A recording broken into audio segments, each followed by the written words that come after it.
నమస్తే. Welcome to our channel. నా పేరు నరేష్. మొత్తానికి తెలంగాణలో లోక్సభ ఎన్నికలు కూడా ముగిసిపోయాయి.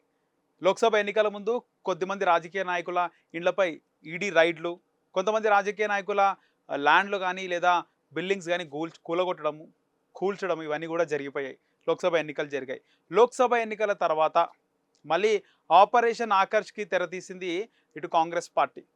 కాంగ్రెస్ పార్టీ నాయకులు ఇంకా తాము తెరిచిన గేట్‌ని ముఖ్యమంత్రి రేవంత్ రెడ్డి తాను తెరిచిన గేట్‌ని ఇంకా క్లోజ్ చేయలేదని, ఇంకా చాలామంది బీఆర్ఎస్‌కి సంబంధించినటువంటి ఎమ్మెల్యేలు తమ పార్టీలో జాయిన్ అయ్యే అవకాశం ఉందని, దాదాపు 22 మంది ఎమ్మెల్యేలు కాంగ్రెస్ పార్టీలో చేరుతారనే ఒక సమాచారం ఉన్నట్లు కూడా బయటికి వార్తలొస్తున్నాయి. అయితే కొత్తగా తెలుగుదేశం పార్టీ అటు ఆంధ్రప్రదేశ్‌లో గెలిచింది. తెలంగాణలో కూడా పార్టీ బలంగానే ఉండే. 2018లో ఓటమి తర్వాత బలహీనం పడిపోయింది. ఆ తర్వాత ఎక్కడ సరిగ్గా పోటీ చేయలేదు. మొన్న జరిగిన ఎలక్షన్స్‌లో అసెంబ్లీకి పోటీ చేయలేదు, లోక్సభకు పోటీ చేయలేదు. కాకపోతే కొత్తగా తెలుగుదేశం పార్టీ నినాదం తెలంగాణ నాయకుల నోట వినబడుతుంది. తెలంగాణ మీడియాలో తెలుగుదేశం పార్టీ, చంద్రబాబు నాయుడు మాట వినబడుతుంది. అంటే తెలంగాణ పాలిటిక్స్ సంబంధించి. ఆంధ్ర పాలిటిక్స్‌లో చంద్రబాబు హీరోలు, పవన్ కళ్యాణ్ ఇవి బాగా వైరల్‌గానే ఉన్నాయి. కాకపోతే తెలంగాణ పాలిటిక్స్‌లో కూడా చంద్రబాబు నాయుడు పేరు బాగా వినిపిస్తుంది.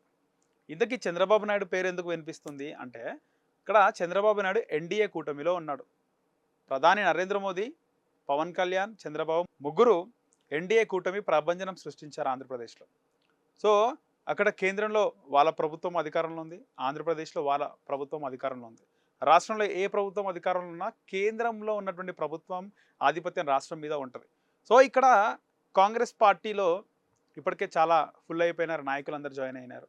బీజేపీలో కూడా అంటే అటు తెలుగుదేశం పార్టీ నాయకులు కానీ, చాలా వరకు బీఆర్ఎస్ నాయకులు కానీ ఇటు కాంగ్రెస్ పార్టీలో అటు బీజేపీలో ఫుల్ అయిపోయినారు. సో పార్టీ ఫుల్ అయిపోయింది. సో ఇప్పుడు చాలామంది నాయకులు పార్టీ మారదాం అనుకున్నప్పుడు కాంగ్రెస్‌లోకి వెళ్ళడానికి కొంతమంది నాయకులు జాయిన్ అవుతా అంటే జాయిన్ చేసుకోలేదు. అంటే వాళ్ళకు గతంలో కాంగ్రెస్ పార్టీ ప్రతిపక్షంలో ఉన్నప్పుడు వాళ్ళ అధికార పక్షంలో ఉండి తిట్టడం, చెడు మాటలు, బూతులు తిట్టడం ఇవన్నీ కూడా జరిగినాయి. సో ఇక్కడ రేవంత్ రెడ్డి చేర్చుకోవడానికి ఇంట్రెస్ట్‌గా లేడు. ఒకవేళ ఆయన చేర్చుకుందామన్నా కూడా ఆ పార్టీ ప్రతిష్టకు భంగం కలుగుతుందని చెప్పేసి సీనియర్లు కూడా చెప్తున్నారు. ఇటు వీళ్ళని జాయిన్ చేసుకునే ఆస్కారం లేదు. అటు బీజేపీలో కూడా మొత్తం ఆ పార్టీ ఫిల్ అయిపోయింది. సో ఆ పార్టీలో ఇన్ని రోజులు కష్టపడిన వాళ్ళు, పార్టీ అధికారంలో లేనప్పటి నుంచి, తెలంగాణలో ఇంత ఊపు బీజేపీకి లేనప్పటి నుంచి ఒక సిద్ధాంతాన్ని నమ్మినటువంటి బీజేపీ కార్యకర్తలు చాలామంది ఇప్పటికే బీజేపీలో ఉన్నారు. ఇక బీఆర్ఎస్ నుంచి కొంతమంది, చాలామంది మొన్న ఎంపీగా గెలిచిన వాళ్ళు చాలామంది కాంగ్రెస్ పార్టీ, అటు బీఆర్ఎస్ నుంచి వచ్చి బీజేపీలో ఎంపీలుగా గెలిచినారు. మనం చూసినాం 8 మందిలో వాళ్ళే ఎక్కువ మంది ఉంటారు.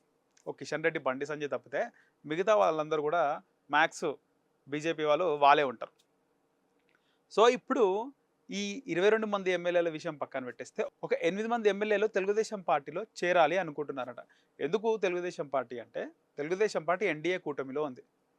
ఒకవేళ ఈ అవినీతి ఆరోపణలు, ఈ భూ కబ్జా ఆరోపణలు ఎదుర్కొంటున్న నాయకులు, ఎమ్మెల్యేలు కానీ, లేదా నిజంగానే కబ్జాలు చేసి ఇల్లులు కట్టుకొని బిల్డింగ్లు కట్టిన నాయకులు కానీ, వారి ఆస్తులు కాపాడుకోవాలన్నా, వాళ్ళ ఇండ్ల పైన ఈడీ రైట్లు కానీ, ఎలాంటి రైడ్లు జరగకుండా ఉండాలన్నా వాళ్ళు కాంగ్రెస్‌లోనన్నా, బీజేపీలోనన్నా చేరాలి.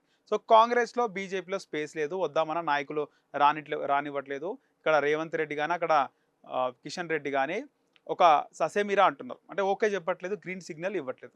సో వాళ్ళకి ఆప్షన్ ఏముంది, బీఆర్ఎస్‌లో ఉంటే ఖచ్చితంగా కేసీఆర్ కుమార్తెనే జైలుకి పంపిస్తున్నారు. సో వీళ్ళకేం రక్షణ ఉంటది అని చెప్పేసి వాళ్ళ ఒపీనియన్. ఒకవేళ టీడీపీలో గనక చేరితే, అంటే టీడీపీలో చేరి రాజకీయంగా ఎదుగుతామా లేదా అనేది పక్క పెడితే, టీడీపీలో చేరితే వాళ్ళ ఆస్తులు కాపాడుకోవచ్చు. తెలుగుదేశం పార్టీకి కూడా ఒక మంచి బేస్‌మెంట్ ఉంది. మంచి గ్రౌండ్ క్యాడర్ ఉంది. నాయకులు లేకపోయినా క్యాడర్ ఉంది. ఒక మంచి సరైన నాయకుడు వస్తే గనుక మళ్ళీ పసుపు జెండా ఎగిరే అవకాశం ఉంటుంది తెలంగాణలో. ఆ పార్టీకి కూడా మంచి చరిష్మా ఉంది. పైగా సెటిలర్లు చాలామంది ఈ హైదరాబాదు, ఈ రంగారెడ్డి ఉమ్మడి జిల్లాల్లోనే కాదు, నల్గొండ గానీ, అటు నిజామాబాద్ గానీ, కరీంనగర్ గానీ సెటిలర్లు చాలామంది ఉన్నారు. సో వాళ్ళందరూ కూడా తెలుగుదేశం వైపు రావచ్చు. ఇంకా తెలుగుదేశం పార్టీకి తెలంగాణనే కంచుకోట. ఆంధ్ర కంటే తెలంగాణలోనే మాక్సిమం సీట్లు తెలుగుదేశం పార్టీకి వచ్చాయి. పైగా చంద్రబాబు నాయుడు ప్రెజెంట్ ట్రెండింగ్‌లో ఉన్నాడు. మళ్ళీ సెంట్రల్‌లో కీ రోల్ ప్లే చేసే అవకాశం చంద్రబాబు నాయుడుకి వచ్చింది. గతంలో ఇది ఆంధ్ర పార్టీ, చంద్రబాబు నాయుడు ఆంధ్ర నాయకుడు, ఆంధ్రుడు అన్నవారే ఇప్పుడు చంద్రబాబు నాయుడిని తలకు ఎత్తుకోవడము, ఆయన మంచి అడ్మినిస్ట్రేటర్ అని, హైటెక్ సిటీ, సైబర్ టవర్స్ నిర్మించిందని, ఆయన చాలా విజనరీ అని చాలామంది తెలంగాణల వాళ్ళు అంటున్నారు. సో మొత్తం కూడా సెంటిమెంట్ పక్కకు పోయింది. ట్రెండ్ చేంజ్ అయింది. ఇన్ని రోజులు కేసీఆర్‌ని ఎత్తుకున్నవారు కేసీఆర్‌ని తిడుతూ చంద్రబాబు నాయుడిని ఎత్తుకునే రోజులొచ్చినాయి. కేసీఆర్ 10 సంవత్సరాలు ఏం చేసిండని. సో ప్రెజెంట్ ట్రెండ్ ఎటుంటే, గాలి ఎటుంటే అటు నాయకులు పోతూ ఉంటారు. అది సర్వసాధారణమే. సో అందుకే చాలామంది టీడీపీ నాయకులు ఒక 8 మంది ఎమ్మెల్యేలు ఇప్పటికే చాలామంది ఆంధ్ర సీమాంధ్రకు సంబంధించినటువంటి ఎమ్మెల్యేలు ఉన్నారు బీఆర్ఎస్‌లో. ముఖ్యంగా మాగంటి గోపీనాథ్ అయితే ఏంది, మాధవరం కృష్ణారావు గాని, ఆర్‌కెప్పుడి గాంధీ గాని చాలామందున్నారు. ఇక ప్రకాష్ గౌడ్, అటు వివేకానంద్ వీళ్ళందరూ గూడా చంద్రబాబు నాయుడుకి చాలా ఎప్పుడు గూడా చంద్రబాబు నాయుడుని ఎక్కడ గూడా తిట్టిన ఇవి లేవు. ఎక్కువ తలసాని శ్రీనివాస్ యాదవ్ లాంటి వాళ్ళు తిట్టినారు గానీ, వీళ్ళందరూ ఎప్పుడు సైలెంట్‌గా, న్యూట్రల్‌గా ఉన్నారు. సో, వాళ్ళందరూ వాళ్ళ పేర్లు గూడా ఉన్నట్టుగా వాళ్ళు గూడా 8 మందిలో ఉన్నారు. వాళ్ళు గూడా తిరిగి తెలుగుదేశం పార్టీలోకి వెళ్లి 5 ఇయర్స్ హ్యాపీగా ఉందాము అనే ఆలోచనలో తెలుగుదేశం పార్టీలో చేరడానికి అటు లోకేష్‌కి సంబంధించినటువంటి వ్యక్తులతో మంగళగిరి పార్టీ ఆఫీస్ నుంచి వీళ్ళకి కాల్స్ వచ్చినట్టు, వీళ్ళు కూడా కాల్ చేసినట్టు, కొంతమందితో వీళ్ళు కలిసి మాట్లాడినట్టు, లోకేష్‌కి సన్నిహితంగా ఉన్న వ్యక్తులతో కలిసి మాట్లాడి రాబోయే రోజుల్లో అంటే ఇది జూన్ అయిపోయింది. జూలైలో గనక చంద్రబాబు నాయుడు ఇటు తెలంగాణకొస్తే జాయిన్ అయిపోయి తెలుగుదేశం పార్టీలో వీరు కొనసాగుదాము, వాళ్ళ ఆస్తులను కాపాడుకుందాము అనే ఉద్దేశంలో వాళ్ళున్నారంట. ఇది తెలుగుదేశం పార్టీలో చేరడానికి బీఆర్ఎస్ ఎమ్మెల్యేలు వేసుకున్న ప్లాన్. కానీ తెలుగుదేశం పార్టీ మీద అభిమానమా, బీఆర్ఎస్ పార్టీ పైన వాళ్ళ కోపమా అని పక్కకు పెడితే ముఖ్యంగా వాళ్ళ ఆస్తులు కాపాడుకోవడానికి వాళ్ళు పార్టీలో చేరడానికి రెడీ అయిపోయారు.